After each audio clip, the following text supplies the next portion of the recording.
విలక్షణ నటుడిగా గుర్తింపు తెచ్చుకున్న ప్రకాష్ రాజ్ తరచూ రాజకీయపరమైన అంశాలపైన కూడా తనదైన శైలిలో స్పందిస్తూనే ఉంటారు.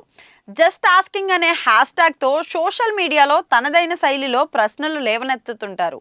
ఈ క్రమంలోనే తరచూ ప్రధాని నరేంద్ర మోడీపై కూడా విమర్శలు గుప్పిస్తుంటారని అంటారు.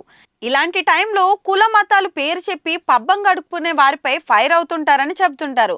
మనిషి బ్రతకడానికి కావాల్సింది కూడు గూడు బట్ట ఆరోగ్యం విద్య వంటివని, ప్రభుత్వాలు ప్రజలకు వాటిని అందించడంపై శ్రద్ధ పెట్టాలి కానీ కులాలు మతాలు పరంగా విభజించకూడదని అంటుంటారు.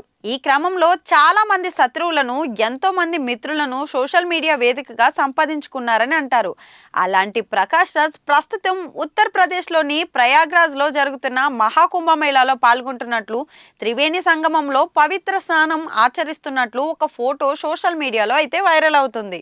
అవును, ప్రకాష్ రాజ్ మహాకుంభమేళాలో పాల్గొంటున్నట్లు ఒక ఫోటో ఒకటి సోషల్ మీడియాలో వైరల్ గా అయితే మారింది.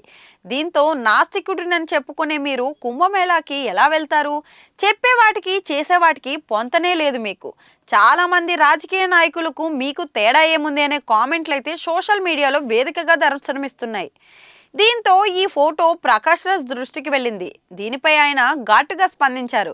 ఇందులో భాగంగా ఫేక్ న్యూస్ అలర్ట్ అని టైటిల్ పెట్టి ఫేక్ మహారాజ్ కి సంబంధించిన మతోన్మాదుల పిరికి సైన్యానికి సంబంధించిన చివరి అస్త్రం ఇది అని ఘాటుగా అయితే స్పందించారు.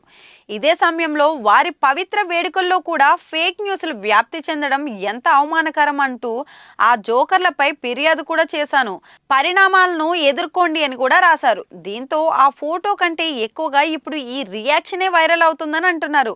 ఆ ఫేక్ మహారాజ్ ఎవరనేది ఆసక్తిగా మారింది.